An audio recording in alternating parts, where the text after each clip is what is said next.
Assalamualaikum. Kami daripada Kumpulan 7. Hari ini kami ingin membentangkan mengenai peranan khalifah di muka bumi dengan melaksanakan konsep amar ma'ruf nahi munkar. Jadi saya Nur Najlah Natasha binti Safnizam. Saya Nur Hasyiah binti Sukri. Saya Muhammad Daniel bin Mazuki. Jadi tanpa membuang masa, kita teruskan dengan pembentangan kita. Ini antara isi kandungan yang kami akan sentuh pada hari ini, iaitu yang pertama, apakah itu khalifah? Yang kedua, peranan khalifah terhadap diri sendiri. Yang ketiga, peranan khalifah terhadap masyarakat. Dan akhir sekali kami akan rumuskan semua yang telah kami bentang. Apakah itu khalifah? Diserahkan kepada Daniel. Baiklah, saya akan mulakan dengan maksud khalifah. Maksud khalifah menurut bahasa ialah berasal daripada perkataan bahasa Arab, iaitu khalafah, berarti ganti, iaitu seseorang yang menggantikan seseorang yang lain yang melaksanakan sama ada bersama-sama dengan orang yang digantikannya atau melaksanakannya ketika ketiadaannya. Iaitu termasuklah yang pertama, menggantikan orang yang tiada. Yang kedua, menggantikan orang yang telah mati. Yang ketiga, menggantikan tempat bagi orang yang tidak mampu menguruskannya. Dan yang terakhir, menggantikan tempat seorang sebagai memuliakannya. Okey, maksud khalifah dari segi istilah pula ialah generasi manusia yang dipilih oleh Allah Subhanahu Wa Taala sebagai penggantinya untuk mentadbir dunia ini, mengurus dan memakmurkan muka bumi ini dengan menjalankan syariat Allah Subhanahu Wa Taala sama ada di peringkat peribadi, keluarga, masyarakat, negara dan antarabangsa. Ini merupakan dalil yang menerangkan kenapa manusia diciptakan oleh Allah Subhanahu Wa Taala. Ini firman Allah, dan ingatlah ketika Tuhanmu berfirman kepada malaikat, sesungguhnya aku hendak menjadikan seseorang khalifah di muka bumi ini. Mereka bertanya mengenai hikmah ketetapan Tuhan itu dengan berkata, adakah engkau ya Tuhan kami hendak menjadikan di bumi ini orang yang akan membuat bencana dan menumpahkan darah, iaitu pembunuh-bunuhan, padahal kami sentiasa bertasbih dengan memujimu dan mensucikanmu. Tuhan berfirman, sesungguhnya aku mengetahui akan apa yang aku tidak mengetahuinya. Okey, ini merupakan asas tanggungjawab manusia untuk menjadi seorang khalifah. Manusia diberi banyak kelebihan oleh Allah Subhanahu Wa Taala jika dibandingkan secara umumnya dengan makhluk-makhluk yang lain seperti jin, alam benda, tubuhan dan para malaikat. Antara kelebihan khalifah ini ialah yang pertama, keseimbangan kejadian. Yang kedua, anugerah akal fikiran, itu otak kita dapat berfikir apa keadaan sepenuhnya. Yang ketiga, memiliki ilmu pengetahuan. Okay, kita akan pergi pada pengertian amar ma'ruf pula nahi munkar. Maksud amar ma'ruf nahi munkar ini ialah mengajak, menyuruh dan menyeru ke arah kebaikan, mencegah atau menghalang daripada melakukan perkara munkar atau yang ditegah oleh agama. Merujuk kepada Al-Nawawi 1994 dan 1998. Okay, peranan khalifah pada Allah saya akan terangkan secara ringkas saja, iaitu peranan ini menjadi hamba Allah yang mengenali Allah sebagai Tuhan yang Esa dan tunduk patuh serta beribadat kepadanya. Dan seterusnya, khalifah kepada Allah ini mengamalkan konsep amar ma'ruf dan nahi munkar. Seterusnya, tugas ini sangat penting untuk dilaksanakan bagi menjamin kebahagiaan dan kesejahteraan masyarakat dan negara. Baiklah, saya akan menerangkan iaitu kepada peranan terhadap diri sendiri. Peranan khalifah kepada diri sendiri yang pertama ialah menjaga harga diri. Terdapat beberapa cara untuk kita sebagai khalifah menjaga harga diri, iaitu dengan cara berpakaian dan cara pergaulan. Bagi cara berpakaian, kita sebagai umat Islam, iaitu perempuan maupun lelaki, haruslah menutup aurat. Seterusnya, memakai pakaian tidak ketat, kemas dan bersih. Bagi lelaki pula, kita haruslah tidak memakai pakaian yang mengharamkan seperti yang mempunyai logo, rantai atau bersalib. Seperti kita tahu, dengan trend-trend yang terkini, ramai masyarakat lebih kepada untuk mencantikkan diri sendiri dengan bagi lelaki memakai rantai-rantai yang sangatlah tidak bagus yang apabila kita ni sebagai khalifah. Dan seterusnya ialah cara pergaulan. Cara pergaulan ni kita haruslah memberi salam, berjabat tangan ketika bertemu. Okey, hikmah daripada kita menjaga harga diri ini, kita akan mendapat pahala. kerana telah mengikuti syariat yang ditetapkan oleh Allah Subhanahu Wa Taala.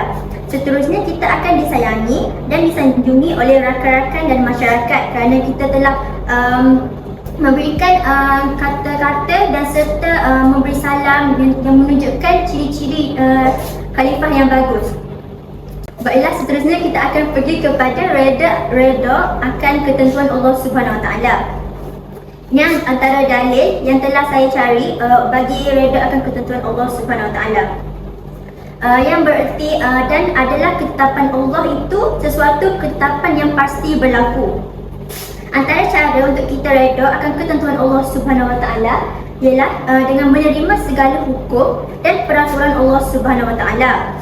Iaitu terdapatnya qada iaitu peraturan dan qadar iaitu ketentuan.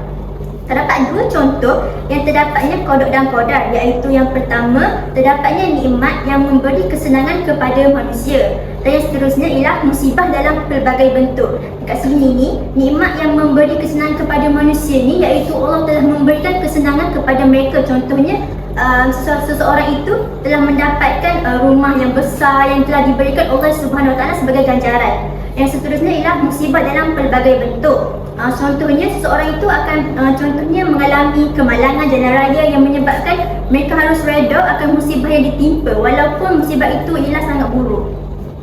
Lepas tu sikap reda itu ialah iman, sehingga semakin kuat dan tebal iman seseorang, maka semakin mantaplah sikap reda yang akan bersemi dalam jiwa mereka.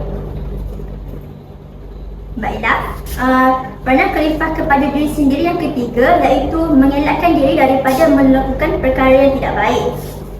Antara cara bagi isi ini ialah kita haruslah menghindari daripada melakukan sesuatu yang jelas-jelas membawa kemungkaran. Contohnya seperti perkara minum arak, dadah ataupun berjudi. Apabila kita sering terjebak dalam perkara ini, maka iman seseorang itu akan runtuh. Jadi kita sewajarnya tidak bolehlah melakukan kemungkaran kerana kita tahu bahawa perkara ini mendatangkan perkara yang buruk kepada kita. Okay, dan terakhir iaitu sentiasa muhasabah diri untuk memperbaiki diri sendiri. Cara dan kesan bagi isian ini ialah sentiasa merenung kembali kesilapan atau kekurangan, dan seterusnya dapat menjana sifat positif dalam diri, serta kita dapat bersangka baik dan tidak mengeluh. Contoh dari ayat ini, apabila kita melihat sahabat kita menerima musibah, kita sebagai khalifah ni bukan sahaja perlu mengucapkan takziah, tapi kita harus mengambil iktibar daripada sesuatu perkara tersebut, sebab kita tahu bahawa perkara itu mungkin akan berlaku kepada diri kita sendiri.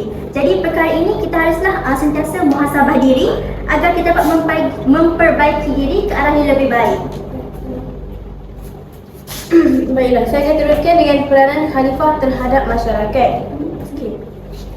Dalam Al-Quran, Allah telah jelaskan dengan terang tentang perkara yang dihalalkan dan diharamkan kepada umat Islam. Jadi, contohnya Allah mengharamkan kepada kita daripada melakukan perbuatan seperti judi, riba, fitnah, kezaliman dan sebagainya. Maka janganlah kita biar amalan tersebut berleluasa dalam kalangan masyarakat kita. Ringkasnya kat sini, semua perkara yang dilarang ataupun ditegah oleh Islam hendaklah dicegah ataupun wajib dicegah oleh kita agar tidak terlibat dalam kalangan masyarakat. Dalam Al-Quran, Allah telah menjelaskan dengan terang tentang perkara yang dihalalkan dan diharamkan kepada umat Islam. Contohnya Allah mengharamkan kepada kita daripada perbuatan judi, riba, kezaliman, memfitnah dan sebagainya. Maka janganlah kita biar amalan itu merebak dalam kalangan masyarakat kita.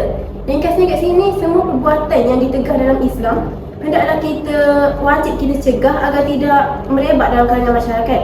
Allah ada berfirman dalam surah Al-Anfal ayat 25 yang membawa maksud, dan jagalah diri kamu daripada melakukan dosa yang membawa bala bencana yang bukan sahaja akan menimpa diri kamu, malah akan menimpa masyarakat umum. Dan ketahuilah bahawa azab Allah itu maha berat. Daripada intipati ayat Al-Quran ini jelas mengatakan bahawa perbuatan kita membiarkan sahaja kemungkaran ataupun maksiat berlaku dalam kalangan masyarakat kita akan membawa bala bencana, bukan sahaja membawa bala bencana kepada orang yang membuat dosa, malah akan membawa bala bencana kepada seluruh masyarakat, termasuklah mereka yang tak berdosa itu. Oleh itu, kita sebagai masyarakat yang berperanan sebagai khalifah ni bukan sahaja wajib menjauhkan diri daripada perbuatan yang dilarang oleh Allah, malah kita juga wajib mencegah mencegah perbuatan yang dilarang dalam kalangan masyarakat kita. Jadi kat sini kita perlu saling mengingat antara masyarakat. Di sini kisah kebinasaan Nabi Lut AS dapat kita jadikan contoh tentang pentingnya amar ma'ruf dan nahi munkar ni ditegakkan. Macam kita tahu, kaum Nabi Lut ni dulu dia melakukan satu perbuatan terkutuk yang dapat kita tengok yang amat buruk lah, iaitu perbuatan homoseksual, iaitu hubungan sesama jenis dalam kalangan lelaki maupun kalangan perempuan. Dan kita pun tahu Nabi Lut adalah khalifah yang terbesar pada waktu itu, dan dia pun baginda telah menjalankan tanggungjawab baginda dengan menyeru kaum mereka agar kembali kepada Allah dan melarang kaum dia daripada melakukan perkara yang terkutuk tu. Namun tak ada seorang pun daripada kaum mereka yang dapat menerima dakwah tersebut. Malah mereka mencabar Nabi Lut AS di mana dalam surah Al-Ankabut ayat 29 yang bermakna, datanglah kepada kami azab Allah jika benar atau jika betul kamu daripada orang-orang yang benar. Jadi daripada situlah Nabi Lut AS berdoa kepada Allah SWT agar menurunkan azab buat kaumnya, dan akhirnya Allah SWT pun menurunkan azab buat kaum Nabi Lut seperti yang tercatat dalam surah An-Naml ayat 58 yang bermaksud, dan kami turunkan kepada mereka hujan batu. Dan ketahuilah bahawa amatlah buruk azab yang menimpa mereka yang telah diberi amaran. Jadinya kat sini Rasulullah SAW telah memberikan panduan kepada kita umat manusia ni dalam mencegah kemungkaran dalam kalangan masyarakat kita. Baginda bersabda bahawa sesiapa daripada kamu yang ternampak kemungkaran, maka hendaklah kamu cegah menggunakan tangan. Jika tidak mampu menggunakan tangan, maka hendaklah kamu cegah menggunakan lidah. Dan sekiranya kamu tidak mampu mencegah kemungkaran menggunakan lidah, maka hendaklah kamu cegah menggunakan hati, dan itu adalah selemah-lemahnya iman. Hadis riwayat Muslim. Jadinya kat sini ada 3 cara mencegah kemungkaran, iaitu menggunakan tangan, menggunakan lisan dan menggunakan hati. Mencegah kemungkaran menggunakan tangan ni bukan bermakna kita pergi belasah atau kita pergi pukul orang yang buat maksiat tu, tapi macam guna tangan ni kita mencegah guna kuasa. Contohnya kat sini ayah dia berkuasa sebagai ketua keluarga, jadi dia berhak macam melarang anak dia keluar malam-malam ke. Jadi anak itu perlu patuhlah pada arahan ayah dia ni, sebab ayah dia tu berkuasa. Okey, yang kedua cara mencegah kemungkaran menggunakan lisan, iaitu mengubah melalui percakapan seperti menasihati, menegur ataupun memberi nasihat. Jadi kita sebagai pelajar lazim kita guna lisan kita, guna mulut kita untuk menegur orang lain, sebab kita tak ada kuasa kan. Okay, yang akhir sekali mencegah menggunakan hati. Jika kita tak ada kuasa dan kalau kita takut nak tegur salah orang untuk gunakan lisan kita, paling kurang pun kita perlu cegah kemungkaran ni menggunakan hati kita, iaitu kita rasa benci dan rasa marah serta kita jauhkan diri daripada kemungkaran tu. Contohnya ada sekumpulan apa sahabat kita sendiri yang mengumpat kan. Jadi kita tak payahlah pergi join dia orang mengumpat juga. Kita perlulah jauhkan diri daripada mereka, dan pada masa yang sama rasa bersalah dan rasa tak suka dengan perbuatan mereka tu. Jadi itulah antara peranan khalifah terhadap masyarakat, itu dengan mencegah kemungkaran. Okay, saya akan teruskan dengan kesimpulan daripada perpetangan ini. Okay, rumusan yang boleh saya simpulkan di sini dalam tajuk manusia sebagai khalifah ialah, yang pertama, seorang khalifah haruslah bersyukur kerana apa? Khalifah adalah satu keistimewaan yang besar dan hanya diberikan kepada manusia dan tidak diberikan kepada malaikat, jauh lagi untuk diberikan kepada jin. Yang kedua, seorang khalifah hendaklah rendah hati dan bersikap hadir. Kerana apa? Kerana mereka juga hendaklah sentiasa rendah diri dan membuat hubungan baik dengan pengikut-pengikutnya, serta bertimbang rasa dan bersikap adil dan segala hal untuk mewujudkan suasana yang harmoni dan aman. Yang ketiga, seorang khalifah juga tidak boleh tidak bertolak ansur kepada kejahatan, iaitu seorang khalifah perlulah membenteras kejahatan dengan kuasanya. Yang keempat, seorang khalifah juga perlu berusaha untuk menjadi seorang khalifah Allah Subhanahu Wa Taala yang mendekatkan diri kepada Allah. Yang terakhir, iaitu seorang khalifah perlu seorang yang bijak pandai supaya dapat menguruskan apa-apa situasi dan negara. Itu saja perpetangan daripada kami. Terima kasih.